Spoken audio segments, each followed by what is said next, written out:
Hello kids, this is Swati, your English educator from Magnet Brains. Welcome. हम पढ़ रहे हैं इंग्लिश चैनल की सेकेंड यूनिट का B section and the name of the story is Ranikhet's Gift, which is beautifully written by Rudrani Ghosh. In our last video, we understood the explanation. We went through the explanation of the entire story. And जिसमें जो रुद्रानी घोष जो हमारी writer हैं इस story की, she shares her experience when she was in Ranikhet and it was a beautiful morning where it rained. बारिश होने के बाद when she went for her walk and then वापस आने के बाद when she saw the star spangled sky full of stars, तो पूरा जो उनका एक्सपीरियंस था that is what she has shared. Now will go through the summary and then will start with the question answers. So let's see the summary of this beautiful chapter. Ranikhet's Gift is an enticing travel writing put down by Rudrani Ghosh. So now here the genre which is a feature here, we can say that it's a travel writing because when she was traveling or when she was at a different place, she shared her experiences. तो अगर आप कहीं travel करते हो और आप अपने travel को एक्सपीरियंस, अपने जो एक्सपीरियंसेस है उसको शेयर करते हैं, जैसे हम ब्लॉग्स बोलते हैं, राइट, उनको आप जो है ट्रैवल राइटिंग या फीचर के इससे बोल सकते हो. फीचर क्या, it is not necessary that it has to be related to travel. आप किसी भी चीज़ को देख के अगर एक्सप्लेन कर रहे हो तो वो फीचर राइटिंग हो जाता है. हियर इसका और जो अगर आप इसको स्पेसिफिक बोलोगे तो this is travel writing. The beauty, splendor and magnificence of nature that you experience throughout the read is remarkable. जब आप पूरी स्टोरी पढ़ रहे हो, you read a lot of things about the mountains, about the trees, the swaying trees, और उसके अलावा leaves, dancing leaves और जो ग्लिस्टनिंग माउंटेन्स. तो आप जो हो ब्यूटी, स्प्लेंडर और मैग्निफिसेंस ऐसे मतलब बहुत सारे ऐसे व्यूज़ के बारे में पढ़ते हो जो आपको ये सारी चीज़ें एक्सपीरियंस करने में हेल्प करते हैं through out the read and which is remarkable. The author talked about her time at Ranikhet and shared her experience. Now this is the introduction of your summary. Now let's come to the story. She woke up one morning and noticed the dark clouds, dull light on the frosted glass, and suddenly with a gust of wind and thunder it started to rain. यही हुआ था कि एक दिन सुबह वो जैसे ही उठती हैं, सो शी नोटिस दैट बाहर जो है इट्स एन ओवरकास्ट स्काई, मतलब full of dark clouds, and there is a very dull light on the frosted glass, मतलब जिससे उनको ये पता चलता है कि सुबह हो चुकी है. And suddenly with a gust of wind, मतलब जोर से हवा चलती है, there is thunder and starts to rain. It was a wonderful sight with water gushing down the slope, hail dashing down the earth and leaves dancing. So एक बहुत ही beautiful सा नज़ारा था जहाँ पे जो पानी था, क्योंकि it was at a slope, मतलब हिली एरिया में थे, तो जो स्लोप से पानी जो था वो नीचे बहता चला जा रहा था. Hail dashing down the earth, और ओले भी पड़ रहे थे, and leaves dancing, and since it was windy, तो जो leaves थी वो डांस कर रही थी. It rained incessantly for hours, temperature had dropped and clouds came down. तो यहाँ पे क्या हुआ था, बहुत घंटों तक बारिश हुई थी, वो भी बिना रुके. Temperature had dropped, टेम्परेचर काफ़ी कम हो गया था, and the clouds came down, और जो थे जो पूरे जो बादल थे ऐसा लग रहा था वो सब नीचे के नीचे आ गए हैं. As the rain stopped, the blue sky emerged with the shining sun and everything around looked beautiful. और जैसे ही बारिश रुकी तो क्या हुआ, पूरा जो डार्क क्लाउड्स थे वो हटके एकदम ब्लू स्काई इमर्ज हो गई with white clouds and the sun, even sun started glistening. She went for her daily walk and admired the serene beauty of nature. उसके बाद क्या हुआ, वो अपने डेली वॉक के लिए गई and then she was admiring the beautiful hills, पूरा जो ग्रीन शेड्स थे, फ्लावर्स थे, वो इन सारी चीज़ों को एडमायर कर रही थी.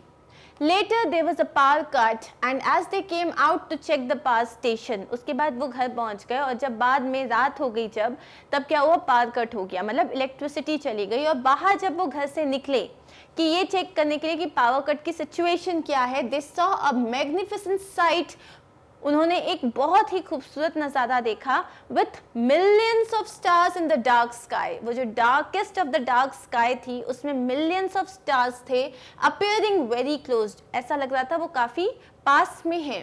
The celestial aura and ethereal beauty, celestial aura मतलब जो पूरा जो नज़ारा था, जो आपको एक फीलिंग आती है, ऐसा लग रहा था कि आप जो हो अर्थ पे हो ही नहीं, आप कहीं बाहर हो।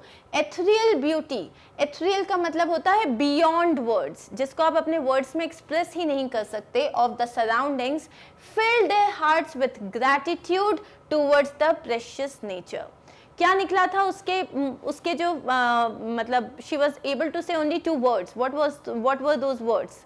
Those words were thank you. And thank you किसको बोल रही थी? वो नेचर को बोल रही थी। इसलिए हमने क्या लिखा है लास्ट में, fill their hearts, this entire beauty filled their hearts with gratitude towards the precious nature.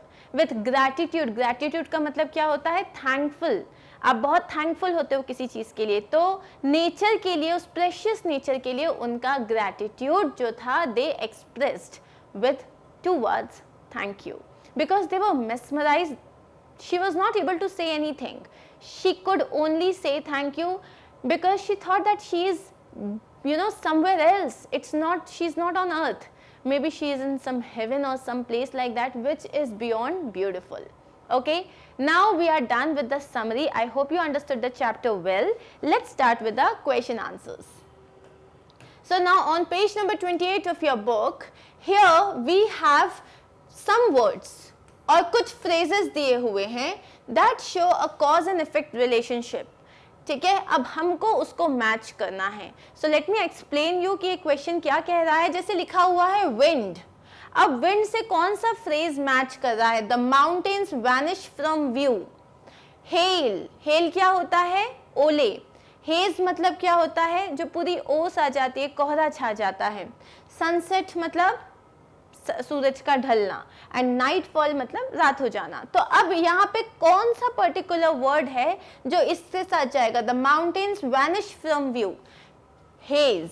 क्यों? जब बहुत ज़्यादा कोहरा हो जाता है, हेज हो जाता है, तो आपको दूर की चीज़ें नहीं दिखाई देती, इसलिए माउंटेन्स जो थे वैनिश हो गए. The snowy range is lit up by a fairy orange glow.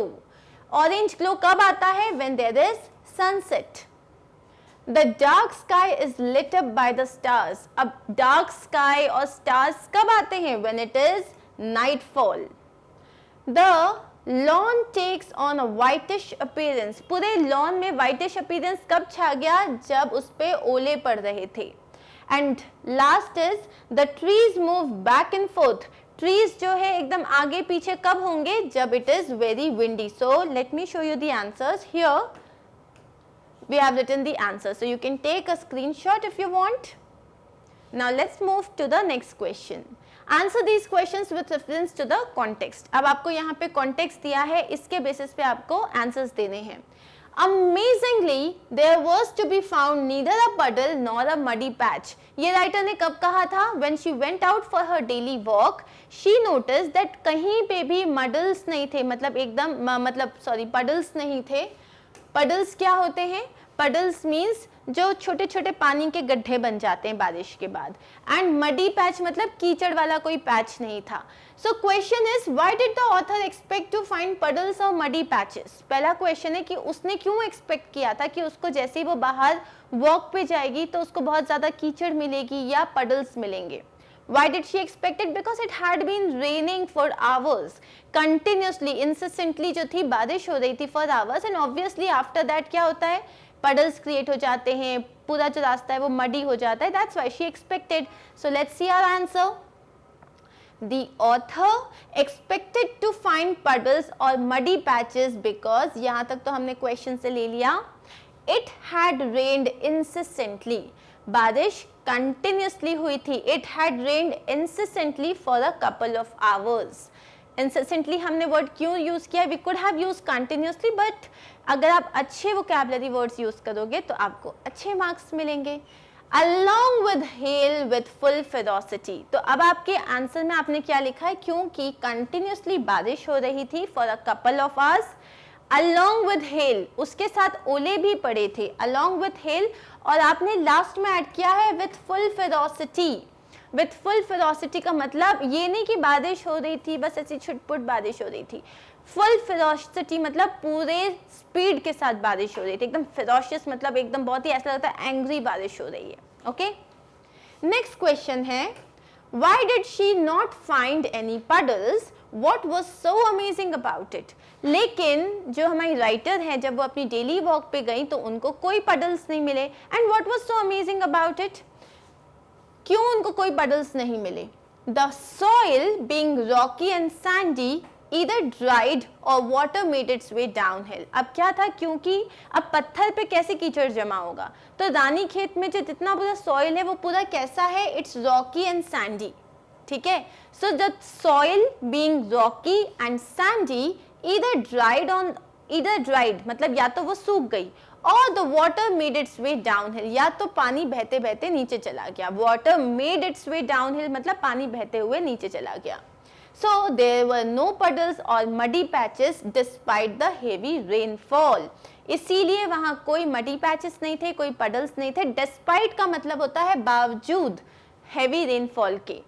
Usually in plains it gets muddy after rains. जो usually जो plains होते हैं वहाँ पे बारिश के बाद काफ़ी muddy हो जाता है, काफ़ी कीचड़ कीचड़ हो जाता है.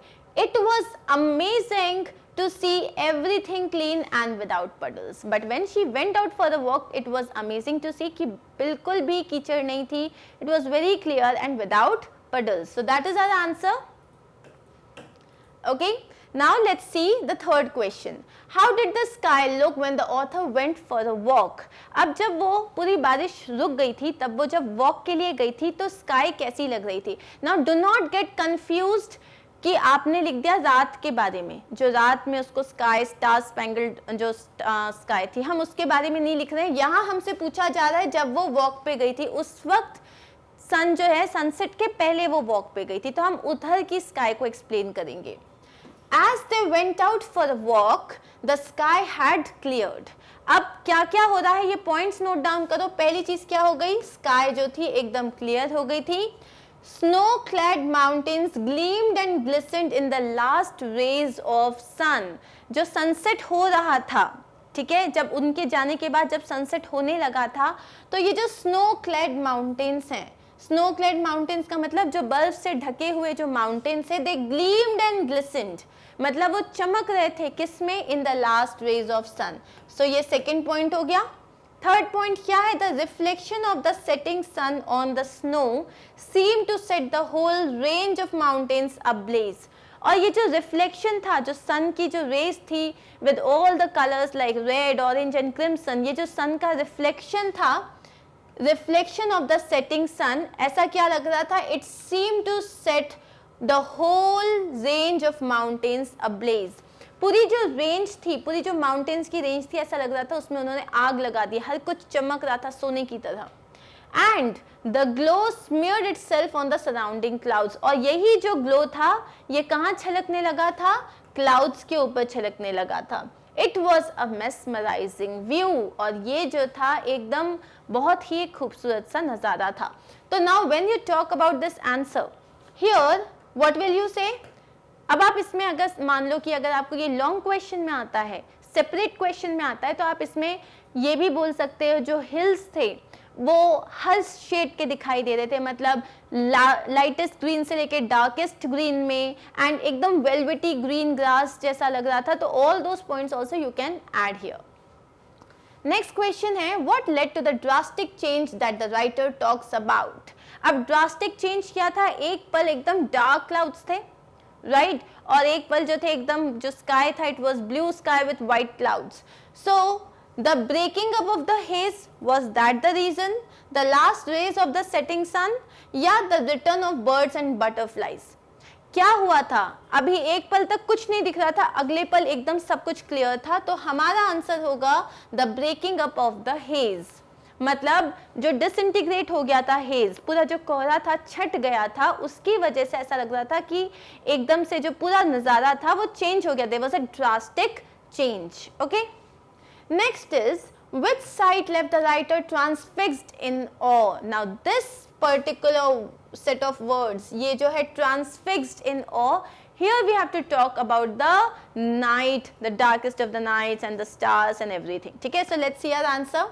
When the writer looked up, जैसे ही राइटर जो थी उसने ऊपर देखा, she stood transfixed in awe, वो एकदम वहां पे खड़ी की खड़ी रह गई. Looking at the star spangled dark sky, ये वर्ड आपको यूज करना ही करना है, ठीक है। स्टार स्पेंगल्ड डार्क स्काई, ऊपर की जो सितारों भरा जो आसमान था उसको देख के वो वहां खड़ी की खड़ी रह गई। Millions of brightly lit stars covered the dark sky, पूरे एकदम मिलियंस ऑफ मतलब ब्राइटली लिट स्टार्स, जो मतलब एकदम चमकते हुए जो स्टार्स थे, they covered the entire sky. They appeared extremely close, rendering a heavenly feeling. वो ऐसा लग रहा था बहुत ही ज्यादा पास हैं। rendering मतलब वो हमें क्या दे रहे थे, एक heavenly feeling, as if we are not on earth, we are on some heaven.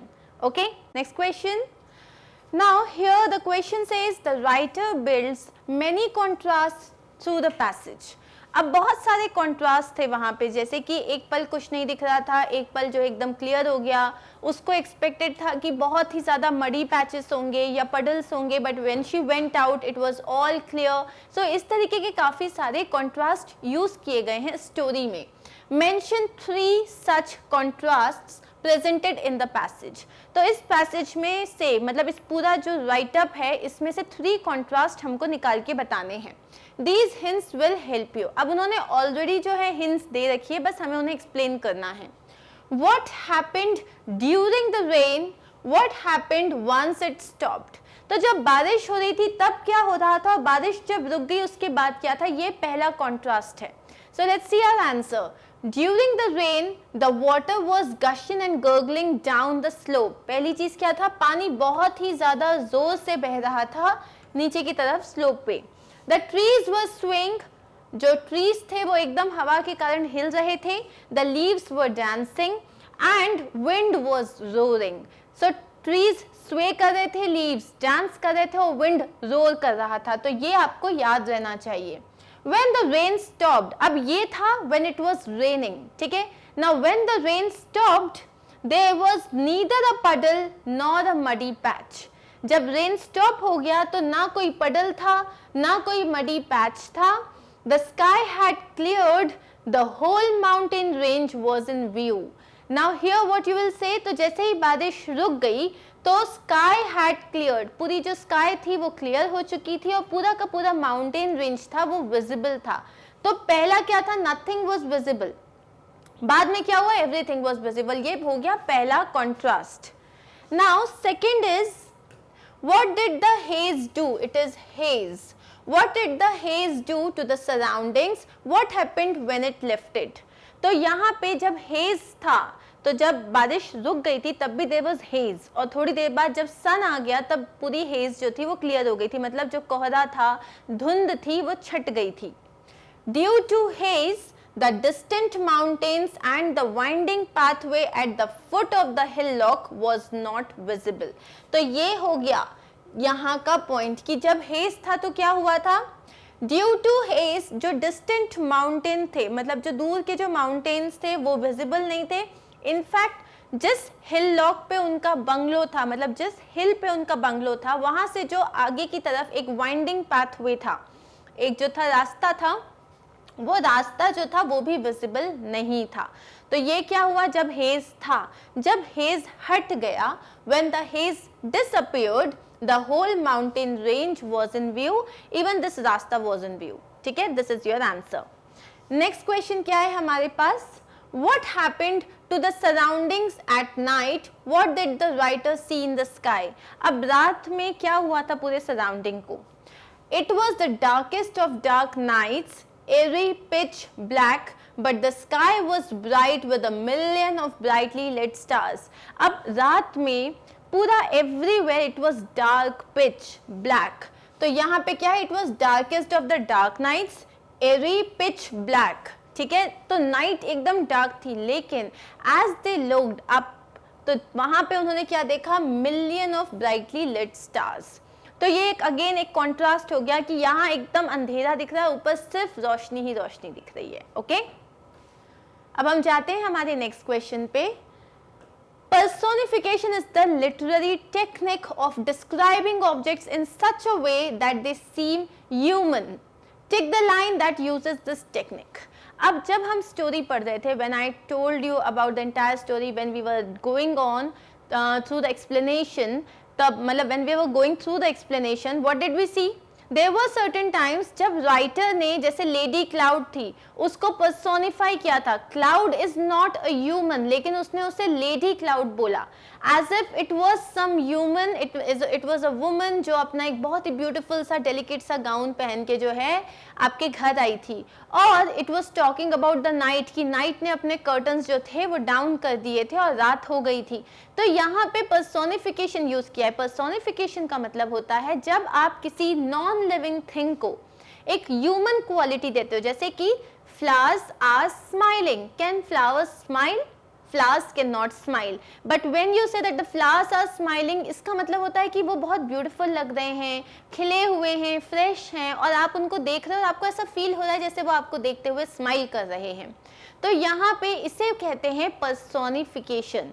जैसे कि यार every morning my alarm clock येल्स at me. मतलब अलार्म क्लॉक जो रिंग करता है उसकी जगह मैंने क्या बोला कि वो मुझ पे चिल्लाता है कि भाई उठ जाओ. इसे पर्सोनिफिकेशन कहेंगे क्योंकि अलार्म क्लॉक एक नॉन लिविंग थिंग है जिसे आप एक ह्यूमन क्वालिटी दे रहे हो. सो यहाँ पे we have got certain sentences. इसमें हमें बताना है किसमें आपने पर्सोनिफाई किया है और किसमें आपने पर्सोनिफाई नहीं किया है. Leaves dancing in मर्थ. Now leaves, क्या लीव्स जो है डांस करते हैं? नहीं, ह्यूमंस डांस करते हैं. तो यहाँ पे हमने लीव्स को पर्सोनिफाई किया है. तो yes, this is personification. A million brightly lit stars. बहुत सारे एकदम जो स्टार्स है वो चमक रहे हैं. इसमें कहीं कोई पर्सोनिफिकेशन नहीं है. नाइट ग्रेजुअली लेट डाउन हर कर्टन्स. सो नाइट ग्रेजुअली लेट डाउन हर. नाइट, और यहाँ पे देखो उसके लिए हमने क्या यूज किया है प्रोनाउन, हर कर्टन्स. ऐसा लग रहा था उसने अपने कर्टन्स ड्रॉ कर दिए. तो यहाँ पे ये एक पर्सोनिफाइड स्टेटमेंट है. Winding pathway at the foot of our hillock. Winding का मतलब होता है घुमावदार. सो ये एक पाथवे था जो, जैसे कि अगर मान लो यहाँ पे एक हिल है, इनका बंगलो जो है वो यहाँ पे है, तो इससे आगे एक घुमावदार रास्ता जा रहा था. इसमें कहीं कोई पर्सोनिफिकेशन नहीं है. Lady cloud caressing our face, neck and hands. अब यहाँ पे as I told you cloud को एक वुमेन की तरह पर्सोनिफाई किया गया है. So yes, this is personification. Clear? So ये रहे आपके answers. Okay, now let's move on. For what does the writer express gratitude at the end of the passage. जब आपकी स्टोरी यहाँ खत्म हो रही है तब राइटर ने किस चीज के लिए अपना ग्रैटिट्यूड शो किया?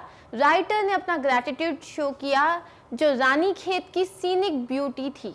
Okay, about the mountains, the millions of brightly lit stars in the sky which was mesmerising. एक ऐसा खूबसूरत सा नज़ारा था जिसके देखने के बाद आपके पास you were like left with no words. आप बस उसको देख रहे थे and all you could say was thank you to the like mesmerising nature. So अब इस आंसर को हम देख लेते हैं. Writer expresses gratitude at the end of the passage for the scenic ethereal beauty of Rani Khet. Scenic ethereal beauty of रानी खेत.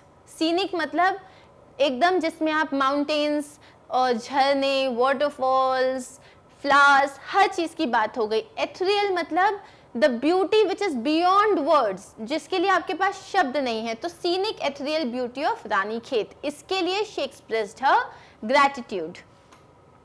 अब आपके पास नेक्स्ट क्वेश्चन है. Talk to the class about any one time you were outdoors and were inspired by nature and frightened by nature.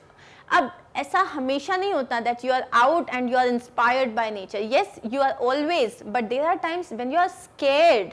आप जो हो, जैसे रात का टाइम है एंड वो जो सारे जो मतलब क्रिएचर्स की आवाज़ आती रहती है उसमें ज़ोर से डर भी लग जाता है. So I have got 2 small paragraphs for you जिसमें वी हैव डिस्कस कि यू नो अ मोमेंट जहाँ पे एक पर्टिकुलर इंस्टेंट जहाँ पे I was inspired by nature and another instant where I was frightened by nature. अब इसको आप देख के you can get inspired by the paragraphs and write your own paragraphs.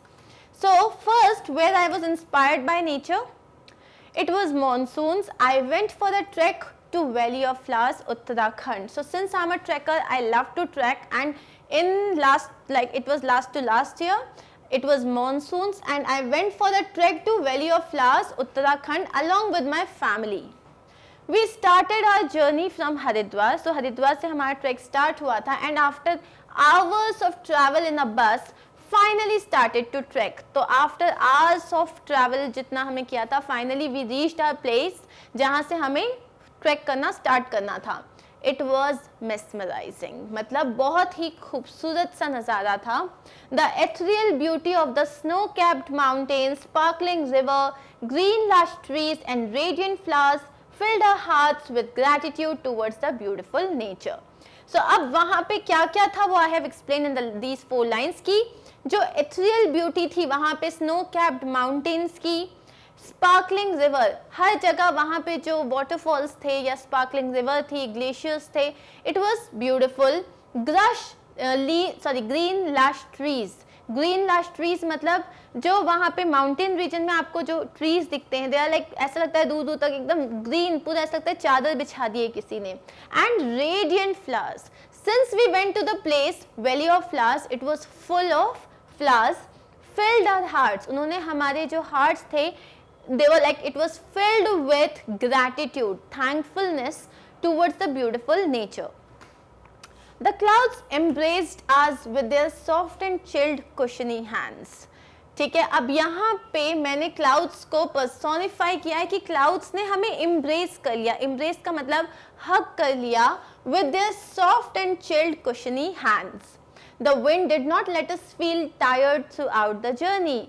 जो इतनी अच्छी हवा चल रही थी कि हमें पूरी जर्नी के दौरान टायरनेस फील ही नहीं हुई.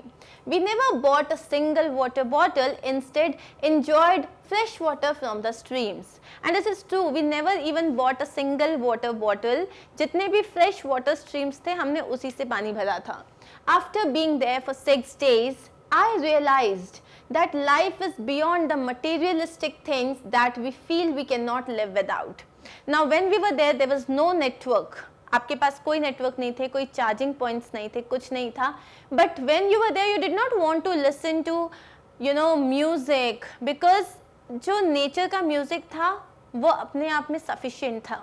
एंड वहाँ जाके ऐसा फील हुआ, वहाँ के लोकल्स को देख के, वहाँ की लाइफ को देख के, कि हमें लगता है कि मोबाइल और इंटरनेट के बिना there is no life, but there is life beyond these materialistic things. Nature teaches us to be content, calm and appreciate everything around us. और नेचर हमें क्या सिखाती है, कैसे इंस्पायर करती है, वो हमें बताती है that you need to be content, मतलब satisfied with what you have to be calm. हर चीज़ में पैनिक करने की ज़रूरत नहीं है. and appreciate everything around us and everyone around us. whatever you have, चाहे वो इतना है या इतना है, you have to appreciate it and be thankful about it. It inspires us to be a better human being. And nature जो है वो हमें एक ही चीज़ सिखाती है, to give. चाहे वो trees हैं जो shade देते हैं, water है, mountains है, everything is there to give. उसी तरीके से हमें भी एक better human being बनना चाहिए. Now this was a story where the nature inspired. Now we'll talk about a story where the nature frightened us. Frightened मतलब डरा दिया था. Okay, I did not realize that I was afraid of nature until about 2 years ago when I camped for the first time at a national park in Madhya Pradesh. So, how did I start my story? I started my story with an introduction that मैंने ये realize नहीं किया था कि मुझे nature से डर भी लग सकता है until I camped 2 years back. मतलब 2 साल पहले मैं कैंपिंग के लिए गई थी एक नेशनल पार्क में जो मध्य प्रदेश में है. I was with a close friend, an experienced camper who came prepared with a tent, bug spray and a lot of courage. So I went along with a friend and वो जो था वो बहुत ही ज़्यादा कैंपिंग मतलब already करता था, experience था. तो when he came तो उसके बैग में क्या क्या था, उसके पास एक टेंट था, एक बग स्प्रे था और बहुत सारे करेज के साथ आया था. We enjoyed the beauty of the vast park, spotted tigers and enjoyed the day thoroughly. तो पूरा जो दिन का टाइम था वो बहुत अच्छा स्पेंड हुआ. We enjoyed the beauty, जो पूरा जो पार्क था नेशनल पार्क वो बहुत ही ज़्यादा बड़ा था. So we enjoyed traveling there. हम लोगों ने टाइगर स्पॉट किए and enjoyed the day thoroughly. बहुत अच्छे से दिन को enjoy किया. But when it came time for bed, अब रात हो गई एंड फाइनली जब हमको सोने जाना था, I slept with one I open. Now actually it means कि यू नो जब आप सो ही नहीं पाते, आपको डर लग रहा होता है, ऐसा लगता है कोई आ तो नहीं जाएगा, कुछ कोई जानवर आ जाएगा, कोई कुछ आ जाएगा. तो I slept with one I open. There were 108 species of mammals and 300 species of birds as well as 70 species of bats. Now when you're scared, you remember everything. At night, the sounds of all these creatures became prominent. अब रात में क्या होता है, when there is absolute silence, तो ये सारे creatures की आवाज़ एकदम prominent हो जाती है, मतलब आप clearly उनको सुन पाते हो. एंड स्कैरी, और अब वो तो एक जो झिंगूर की आवाज होती है ना, वो भी आपको डरा देती है. A blend of summer crickets and bird calls and alligators slithering into bay waters did not let me sleep. अब कैसी कैसी आवाजें आ रही थी, समर क्रिकेट्स की, बर्ड्स की, वो जो मतलब आउल्स की या इस टाइप की, मतलब बहुत ही जो एक शिवरिंग सी आवाज होती है, स्क्वीक होता है उनका. और एलिगेटर्स, जब एलिगेटर कोई भी है, मगरमच्छ जैसा होता है एलिगेटर, वो जब पानी में जा रहा है तो वो जो उसकी स्लिदर करने की आवाज़ें, ये सारी जो थी मुझे सोने नहीं दे रही थी. I did eventually fall asleep, लेकिन ऑफकोर्स थोड़ी देर बाद मैं इतनी थकी हुई थी कि मैं सो गई. But the thoughts of a creature unzipping the front flap of our tent and dragging me back to its den never left. लेकिन सोते टाइम भी मुझे क्या लग रहा था, बस अब कोई क्रिएचर आएगा और वो कैंप जो है हमारा, टेंट है जो, उसका जो जिप है उसे ओपन करेगा, अंदर आएगा और मुझे ड्रैग करके अपने डेन में लेके चला जाएगा. Nature can be frightening. So nature जो है it is inspiring but sometimes it can be frightening too. So this is my experience. You can definitely write your experience and share with me. So, next question हमारे पास क्या है? Imagine you are at one of these locations at dusk. Dusk मतलब sunset के time पे, या तो आप सी शोर में हो, किसी कंट्री साइड में हो या फॉरेस्ट में हो. अब आपको अपना एक्सपीरियंस शेयर करना है, साइट्स बताने हैं, साउंड्स के साथ और ओडर्स के साथ, कैसी खुशबू आ रही है वहाँ, कैसी आपको क्या सुनाई दे रहा है, इन सब के साथ आपको एक पैराग्राफ फॉर्म करना है. So let's see the paragraph. We see countless sunsets, yet we are always startled by its beauty. हम बहुत सारे sunsets देखते हैं, लेकिन उसके बाद भी every time the sun is setting, हम उसकी beauty को देख के mesmerize हो जाते हैं. During my last visit to Goa, after a long day of fun and adventure, I finally felt relaxed sitting on a beach, enjoying the solitude while staring into a beautiful act of nature, sunset. So, जो मेरी last visit थी गोवा में, after a long day of fun and adventure, तो जब पूरा दिन बहुत मस्ती किया, एडवेंचर किया, I finally felt relaxed. Finally मैंने क्या किया, I sat on a beach enjoying the solitude. Solitude का मतलब क्या है? When you're not talking to anyone, when you're silent and you're only watching कि आपके आसपास क्या हो रहा है, तो वो solitude पे, while staring into the beautiful act of nature. Nature का एक ब्यूटीफुल एक्ट ही तो है sunset. So here I have compared कि मैं क्या देख रही थी, एक ब्यूटीफुल एक्ट ऑफ नेचर जो कि है sunset. I closed my eyes and started to hear the soothing sound of waves brushing against the rocks. अब मैंने अपनी आंखें बंद कर ली. Started to hear the soothing sound of waves, और आंखें बंद करने के बाद अब मैं बीच के पास हूँ तो मुझे लहरों की आवाज़ आ रही थी अगेंस्ट द रॉक्स, जो कि बार बार जो है पत्थरों से टकरा के वापस जा रही थी. The slight breeze kept brushing the strands of my hair.